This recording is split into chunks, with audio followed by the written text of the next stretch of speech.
Hello friends, welcome to our ECG channel. And today we have patient Mr. Rajesh Kanojia. Already we have given a video of him. इनको जब कान में total sensory neural hearing loss हो गया था sudden वाला, और इनको हमने हाइपरबैरिक ऑक्सीजन थेरेपी एडवाइस किया था और इनका हेयरिंग काफी ठीक हो गया था। ये उस टाइम की बात है जब अलका याग्निक का भी इशू चल रहा था, उनको भी हेयरिंग लॉस हो गया था पर उनका रिकवर नहीं कर पाया था, और सर आशीष इनका राजेश जी का रिकवर हो गया था। और उनको साथ साथ एक कान में परफोरेशन था जिनका ये इलाज करा रहे थे बाकी इंस्टीट्यूशन से, अपोलो वगैरह से। उन्होंने फिर हमारे से ईसीजी ट्रीटमेंट लिया और आज इनका ईयर बिल्कुल ठीक हो गया, हेयरिंग काफी अच्छी हो गई, टेनाइटिस बिल्कुल ठीक हो गया राइट ईयर में। बाकी मिस्टर राजेश अपना एक्सपीरियंस बताना चाहेंगे आप लोगों के साथ। जी, मैं बहुत बहुत धन्यवाद कहता हूँ डॉक्टर साहब का कि मैं बहुत परेशान था। हेयरिंग तो हो ही रही थी कम, क्योंकि डायबिटीज की वजह से शायद नर्व्स में कुछ था, लेकिन अचानक जो हियरिंग लॉस हुआ और मैंने 2-3 जगह दिखाया और मेरे को मतलब डॉक्टर्स ने तो इनफैक्ट ये कह दिया कि इट इज़ नॉट क्यूरेबल। तो फॉर्चुनेटली सर का कांटेक्ट मुझे मिला और मैं यहाँ आया। डॉक्टर साहब ने मेरे को सबसे पहले एक MRI और ऑक्सीजन थेरेपी सजेस्ट की, और गॉड फॉरबिडन वो ऑक्सीजन थेरेपी लेने की वजह से मेरे सुनने की शक्ति वापस आ गई, वरना 2-3 दिन में मुझे ऐसा लगा था कि अब मैं कभी सुन ही नहीं पाऊँगा। उसी समय डॉक्टर साहब ने कहा था ये जो परफोरेशन है, कान में छेद है, ये भी विदाउट सर्जरी ठीक हो जाएगा, but it will take time. उस टाइम मुझे बस यही लगा था कि अगर ये बिना सर्जरी के हो जाए तो नथिंग लाइक दैट। तो विश्वास तो पूरा था, लेकिन ये था कि क्या मेरी डायबिटीज इसमें हिंड्रेंस बनेगी, क्या सक्सेस रेट होगा। मैं खुद में काफ़ी परेशान था क्योंकि I am the sole bread earner of the family, तो अदरवाइज भी बहुत चिंता थी। लेकिन पिछले 6 महीने लगातार सर की गाइडेंस में जो भी मुझे उपचार मिला, जिस तरह का भी उन्होंने गाइड किया, आज मेरे को ये कहते हुए बहुत खुशी हो रही है कि कान की तकलीफ, मेरी पर्दे में जो छेद था वो खत्म हो गया है। और सर ने 6 महीने पहले ये कहा था कि 6 महीने बाद आपका जो कॉन्फिडेंस लेवल होगा, जो आज खत्म हो गया बिल्कुल, वो वापस से हाई होगा और कोई समस्या नहीं रहेगी। तो आज मैं कह सकता हूँ कि हाँ, मुझे खुद से ये महसूस हो रहा है कि I am back to normal.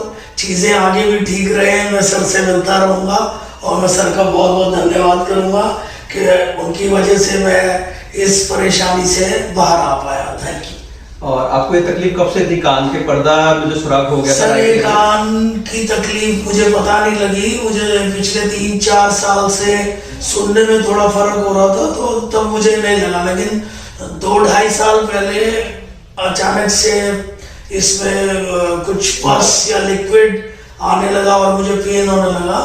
तब फर्स्ट टाइम मैंने दिखाया वहीं ऑफिस के पास सरिता विहार में, तब उन्होंने बताया कि कान में छेद है। तो तब भी मुझे उन्होंने जो एंटीबायोटिक्स वगैरह दिए तो आई वॉज ओके, लेकिन पिछले 1.5 साल से मैं बहुत परेशान था। तो फिर मैं आई स्टार्टेड माई ट्रीटमेंट और it was advise that it has to be operated, otherwise you will lose your hearing power, क्योंकि ये परफोरेशन रहेगा तो धीरे धीरे आपके दोनों कानों में सुनने की शक्ति खत्म कर देगा।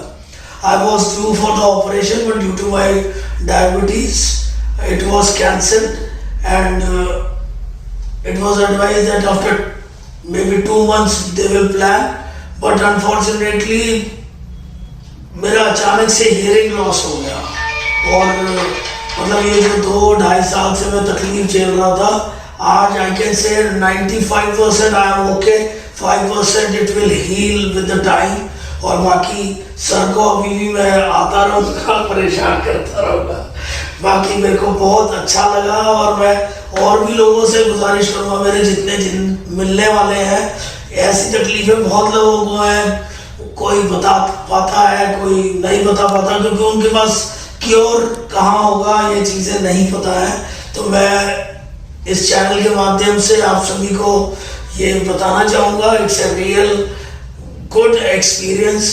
मैंने हर तरह की चीज़ें देखी, मैंने अच्छे से अच्छे दिल्ली के डॉक्टर्स को विजिट किया, तो इस तरह से भी इलाज हो सकता है। मेरे लिए ये चमत्कार से कम नहीं है।